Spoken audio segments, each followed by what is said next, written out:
जी बिस्मिल्लाहिर्रहमानिर्रहीम। Welcome to your own show हम और हमारी ज़राअत। इस अक्टूबर के आखिरी हफ्ते में तकरीबन आपसे अब रब्ता हो रहा है, जबकि सीज़न जो सा है वो गंदम का वो अपनी जो है वो जिसे हम कहते हैं कि बिल्कुल पीक की तरफ जा रहा है। तो इस मौके पर ज़रूरी होता है कि आप लोगों के साथ जो है रब्ता ज़्यादा हो, और किसान मददगार का ये प्लेटफॉर्म आपके लिए हाजिर है। किसान मददगार जो आपकी आवाज़ बनकर पूरे मुल्क में जो है वो आपकी जो है वो जो भी आपके मसाइल हैं, जो आपकी जो राय है, जो आपकी तजावीज़ हैं, उनको वेलकम भी करता है और उनको पहुंचाता भी आगे।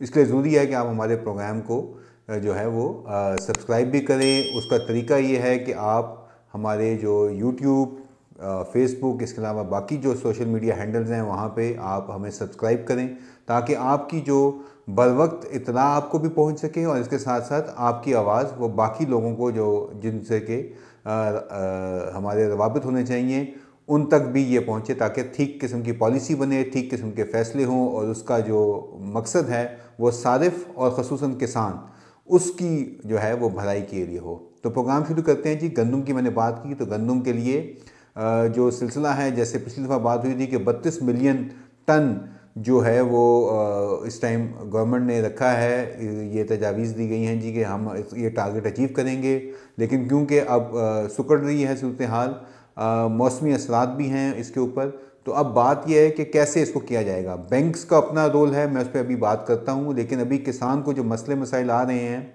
सबसे पहला जो मसला है वो किसान का मसला है। किसान का मसला कैसे है? मैं कल ही देख रहा था कि हुकूमत ने 32,000 रुपये कम अज़ कम जो है वो तनख्वाह रखी है किसी भी मुलाजिम की, किसी भी जो रोज़गार पे बंदा है। लेकिन इसको अगर हम किसान के ऊपर ले आएँ, तो क्या किसान 32,000 रुपये महीने कमा रहा है? सवाल यहाँ पे है। इसका जवाब है, मैं बिल्कुल इसको कह दें कि किसान के अगर तकाबली जायज़ा करूँ किसान का, तो उसमें मुझे इसका जवाब जो है वो 100% हाँ में नहीं मिलता। वो क्यों नहीं मिलता? उसकी बहुत बड़ी तजवीज़ जो हमें नज़र आती है, जो आपकी बन के, कि क्या किसान को इस वक्त 32,000 रुपये पर महीने की अगर मैं उसकी आमदनी लगाऊँ, तो क्या वो ले रहा है या नहीं ले रहा? इस सिलसिले में हमें इस चीज़ पे देखना पड़ेगा कि 4 महीने उसने अगर मकई लगाई है, तो क्या 32,000 के हिसाब से क्या वो 1,28,000 रुपये 4 महीने बाद उसको मिल रहे हैं कि नहीं मिल रहे? अपनी ज़मीन भी दे रहा है, बाकी चीज़ें भी कर रहा है। 1,28 उसकी मिनिमम जो है ना तनख्वाह, उसके मुताबिक उसकी आमदनी होनी चाहिए।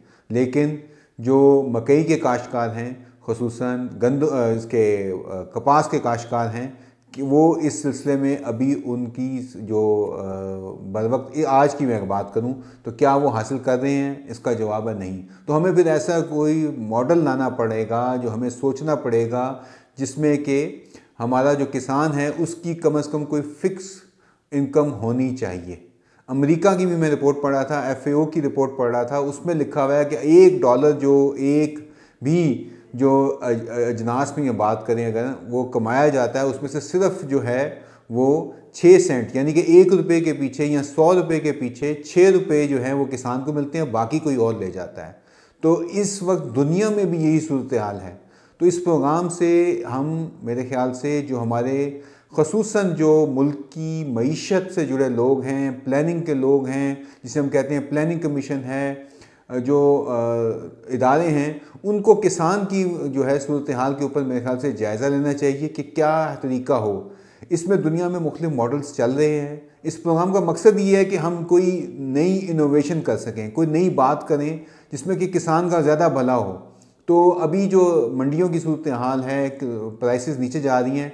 एक लिहाज से चलें अच्छा है, इस हफ्ते जो हमारी 1.5% कहते हैं जी कि इस वक्त महंगाई कम हुई है पिछले साल के मुकाबले में। अगर हम देखें जो इस हफ्ता गुजरा है, क्योंकि पेट्रोल की कीमत सस्ती हुई है, डीज़ल की सस्ती हुई है, लेकिन क्या बीज की कीमत सस्ती हुई है? नहीं। क्या फर्टिलाइज़र की कीमत सस्ती हुई है? नहीं। क्या पेस्टिसाइड की कीमत सस्ती हुई है? नहीं। क्या जो मशीनरी है, प्लांटर है, जो बेड मेकर है, इनकी कीमतें, ट्रैक्टर की कीमतें क्या कम हुई हैं? मेरा ये सवाल है कि क्या ये कीमतें जो कि किसान के साथ बिल्कुल अभी जुड़ी हुई हैं, क्या किसान को वक्त पे पेमेंट हो रही है? जवाब है नहीं। क्या इंटरेस्ट रेट कम हुआ है इसका? 1.5% नीचे आया है? जवाब नहीं। तो अगर ये तमाम चीज़ें जो हैं ये उल्टी साइड पे हैं, यानी कि बाद मुखालिफ की एक किस्म की वो सिचुएशन आ जाती है किसान के लिए, तो फिर हमें सोचना पड़ेगा कि क्या वो अवामिल हैं जिसकी बिना पर अगर हम सोचा जाए तो किसान की भी एक फ़िक्स्ड इनकम होनी चाहिए। कम से कम वो जो पानी लगाता है सुबह 4 बजे उठ के, या वो जाता है फसल की हिफाजत करता है, फसल की जो है नशोनुमा करता है, बाद में उसको मंडी तक ले जाता है, उसकी कटाई करवाता है, चुनाई करवाता है, ये तमाम मराहिल के बाद अगर उसके हाथ में कुछ नहीं आ रहा तो ये बहुत ही फूड सिक्योरिटी का एक मुख्तलिफ अवामिल में से एक अमल ये भी है कि हम उस किसान का सोचें, अगर वो छोड़ गया तो फिर क्या होगा? फूड इनसिक्योरिटी हो जाएगी, जिसे कहते हैं कि ग़िज़ाई किल्लत यूँ नहीं फैल रही दुनिया में जो कहा है। और मैं पढ़ रहा था कि जो मिडिल इनकम कंट्रीज़ हैं उनके हालात भी बुरे हैं। हम तो खैर हैं ही, कह लें कि जो हमारे यहाँ वैसे भी आपको पता है आजकल कानून सिर्फ मुंह से बोलने के लिए, अमल करने के लिए तो बहुत सारे हम देख रहे हैं कि कहीं पे अमल नहीं हो रहा, या लेकिन ये कब तक ये चलेगा? इस कानून या ज़ाब्ता जो है उसको अगर हमने वाकई करना है तो हमें सबसे पहले अपने किसान की बात करनी चाहिए, ताकि वो किसान जो उनसे है उसकी ज़िंदगी जो उनसी है वो सहल होगी। ज़िंदगी सहल होने से क्या होगा? क्या ये हम देख रहे हैं कि 2020, 21, 22 में हालात बेहतर थे, लेकिन 22, 23 में क्या हुआ है कि प्रोडक्टिविटी बढ़ गई है, एक्सपोर्ट भी बढ़ गई है। मैंने देख रहा था कि 13% हमारी जो एक्सपोर्ट है एग्रीकल्चर से जुड़ी हुई, वो हमने कहा जी हमने बढ़ा ली है। इसका मतलब है कि किसान ने ज़्यादा मेहनत की है, ज़्यादा जो है वो ज़मीन पे काश्त की है, फसल बेहतर हुई है। लेकिन 2023 की बात कर रहा हूँ, 2023 में 22 से बेहतर हुई है। ठीक है, इसमें सैलाब के भी अवामिल थे, लेकिन फिर भी हमारी जो एग्रीकल्चर प्रोड्यूस है वो बेहतर हुई है, इसलिए क्योंकि वो एक्सपोर्ट हुई है। एक्सपोर्ट वही होता है जो अच्छा माल होता है। अच्छा माल इसका मतलब है कि ज़्यादा आया है, ज़्यादा आया तो फिर फ़ायदा भी किसान को होना चाहिए। क्यों? क्योंकि ये सेटबैक का साल नहीं होना चाहिए। ये जो गंदम की हम कह रहे हैं कि बात कर रहे हैं, अभी ना कोई हमारी बम्पर क्रॉप कॉटन की हुई है, हमारी बम्पर क्रॉप मकई की हुई थी, लेकिन अब अगली कटाई आ गई, लेकिन अभी तक पैसे जो उनसे हैं उसकी फसल नहीं बिक रही। और दूसरा ये है कि माहौलियाती असरात की बिना पे अब फसलों को जो है वो जो ख़तरा भी ज़्यादा है। ख़तरा क्यों ज़्यादा है वो आपको पता है कि अभी मकई के साथ साथ उसकी मॉइस्चर जो है वो देखना, उसको स्टोरेज करना, उसमें बहुत ज़्यादा ज़ाया हो रही है। इसके साथ जो हमारी कपास है उसके ऊपर आखिरी दिनों पे जितने हमले हुए हैं ये आपके जो पेस्ट के, उसकी भी मिसाल नहीं मिलती। ठीक है, बम्पर क्रॉप है, लेकिन क्या उससे वो अब कितना पैसा जो है वो लगाएगा अपनी फसल की हिफाजत के लिए? इसके साथ साथ अब एक और मसला जो हमें नज़र आ रहा है कि जो मौसमियाती तब्दीली की वजह से आया है वो ये है कि अब गंदम की काश्त जो हम कहते थे कि नवंबर के पहले हफ्ते में कर देनी चाहिए, हमें अब मेरे ख्याल से एक हफ़्ता पीछे और करना पड़ेगा। अक्टूबर का ये जो हफ्ता शुरू हो रहा है, अब बारिशें भी देखें, सर्दी पहले आ गई है। अगर जो शिमाली और मेरे ख्याल से मैदानी इलाके हैं, दरमियाने पंजाब की जो सेंट्रल पंजाब है, उसमें देखें तो आजवा ठंड की या आबो हवा तब्दील हुई है और ये मौसम पीछे आया है। इसका मतलब है कि गंदम की बेहतर नशोनुमा के लिए ये ज़रूरी है कि हम उसकी जल्द से जल्द सोइंग कंप्लीट करें। सोइंग कंप्लीट करने के लिए ज़रूरी है कि अच्छा सीड हो। लेकिन एक चीज़ जिसकी शिकायत भी आई है वो ये है कि इस दफ़ा टाइम के ऊपर जो टैग थे सर्टिफाइड सीड के वो शायद कंपनियों को नहीं मिले।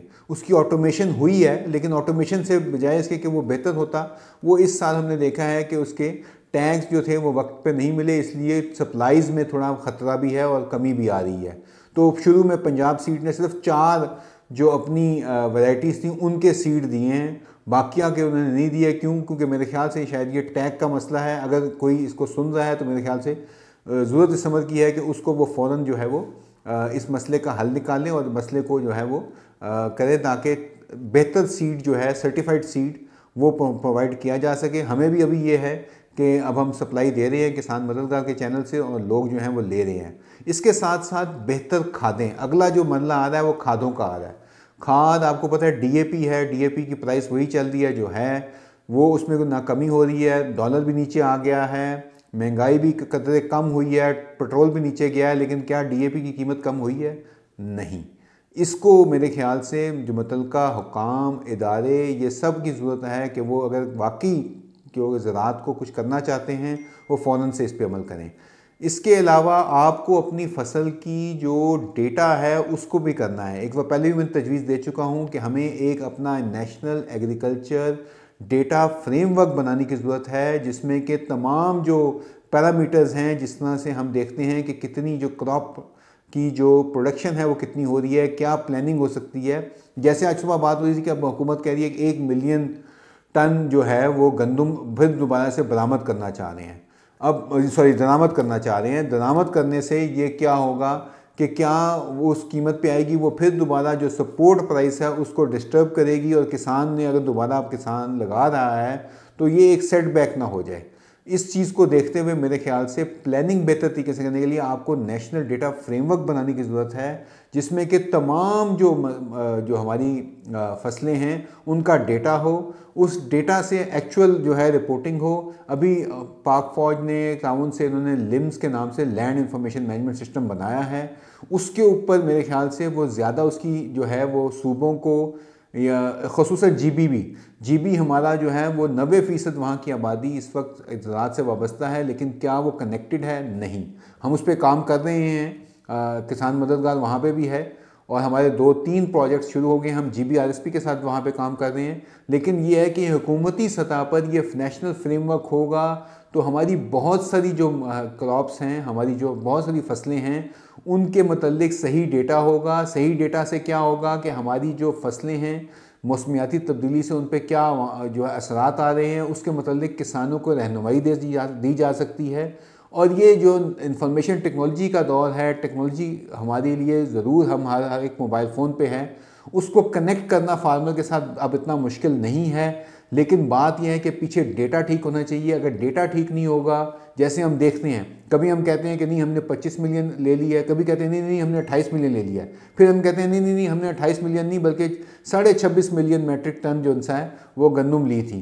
तो ये जो मेरे ख्याल से उतार चढ़ाव है, जिससे कि किसान और ख़ुसूसन गंदम की जो मार्केट है वो भी होती है, ना सिर्फ गंदम की बल्कि बाकी अजनास की मार्केट भी डिस्टर्ब होती है, उसको भी हमें देखना है। किसान जो है वो यार्न अगर पैदा करना है, हमें कॉटन चाहिए। कॉटन जो है वो अगर हम सही उसकी कीमत देंगे तो हम उस पर ज़्यादा बेहतर कमा सकते हैं। मकई का इस साल जो हशर हुआ है, मकई को देखते हुए भी मेरे ख्याल से अगेन मैं ये बात कहूँगा कि नेशनल डेटा फ्रेमवर्क हो, जिससे हमें पता हो कि क्या है। इस साल टमाटर कम काश्त हुआ है, ये भी खबरें आ रही है कि टमाटर की काश्त कम हुई है। तो अब आने वाले सीज़न में टमाटर की कीमत क्या होगी, कितना टमाटर इंपोर्ट करना पड़ेगा, क्या टमाटर के लिए हमने क्या इक़दाम किए हैं कि अपनी जो नेशनल हमारी जो डिमांड है उसे पूरा कर सकें। ये तमाम, पोटैटो के साथ भी ऐसे है, हमारी बड़ी फसलें, शुगर केन के साथ ऐसे है। ये तमाम फसलें जो उनसी हैं, सब्जियां हो गई, फल हो गए, इन सब को हमें डेटा जो उनसा है वो लेके आना चाहिए। मैं दोबारा मिनिस्ट्री ऑफ एग्रीकल्चर या फूड सिक्योरिटी जिसे कहते हैं, सूबाई वजारतें, इसके साथ साथ मिनिस्ट्री ऑफ इंफॉर्मेशन टेक्नोलॉजी जिसका कि ये रोल है, उससे कहूँगा, दरख्वास्त करूँगा कि नेशनल एग्रीकल्चर डेटा फ्रेमवर्क बनाएं, जिसको कि हम यूज़ कर सकें, हमारे किसान इस्तेमाल कर सकें, मुस्तफ़ीद हो सकें। क्योंकि किसान है, ज़राअत है, तो फिर ये सेक्टर ज़िंदा है, ये सबसे बड़ा सेक्टर है, इस पर सोचना होगा। और आपकी मेरे ख्याल से तजावीज़ इसमें मज़ीद हमें चाहिए, ताकि आपकी आवाज़ बनकर, किसानों की मैं बात कर रहा हूँ, हम बात कर सकें उनसे, और इसके लिए हम मज़ीद आगे बढ़ सकें। इसके साथ आखिर में हमने फिर इस दफ़ा G1 जो उनसे उन किसानों का शुक्रिया अदा करूँगा जिन्होंने हम पे एतमाद किया, और अभी फिर हमने एक बहुत बड़ा क्लस्टर G1 का निकाला है, लगा दिया है, दोबारा उसकी सोइंग हो गई है कंप्लीट। तो वो किसान जिन्होंने हम पे जो है वो एतमाद किया और आगे ये सफ़र जारी रहेगा, क्योंकि G1 गार्लिक में हमारी अपनी प्रोडक्ट है। इंशाअल्लाह ये आगे भी हमारे लिए जो है वो बहुत बड़ा एक रेवेन्यू जनरेशन के लिए जाएगी, और किसानों को रिटर्न ज़्यादा अच्छे मिलेंगे, तो उनका शुक्रिया ख़ुसूसन अदा करना चाहूँगा। इसके अलावा आपको हमारे प्लेटफॉर्म से हर किस्म की जो है वो फैसिलिटेशन मिलेगी। हम आपके लिए, हमारे लिए बाइस फ़ख्र है आपकी साथ होना और आपके साथ रहना। तो इस सिलसिले में आप हमारे चैनल पे भी सब्सक्राइब हो रहिए, और अगर नहीं है सब्सक्राइब तो सब्सक्राइब कर लीजिए। इसके अलावा हमारे फेसबुक और सबसे बढ़ के कॉल सेंटर पे जो सोलर की मसनूआत हैं आजकल वो भी सस्ती हुई हैं। तो उस सिलसिले में आपको किसी किस्म की भी सपोर्ट चाहिए, ख़ुसूसन वो काश्तकार जो रबी की फसल लगा रहे हैं, उनके लिए हमारा पूरा पैकेज है। इंशाअल्लाह ये पैकेज आप पूरी तरह हासिल कर सकते हैं और फ्री हासिल कर सकते हैं। सिर्फ आपको फ़ोन मिलाना है, हम आपको व्हाट्सएप कम्युनिटी पे भी ऐड कर देंगे और ये सिलसिला थमेगा नहीं बल्कि आगे बढ़ेगा इंशाअल्लाह। इसके साथ ही आपसे इजाज़त चाहेंगे आज के प्रोग्राम में, और आपसे फिर दरख्वास्त करूँगा कि अपने सवाल, अपनी तजावीज़ ज़रूर हमें भेजें। बहुत शुक्रिया। अस्सलाम वालेकुम।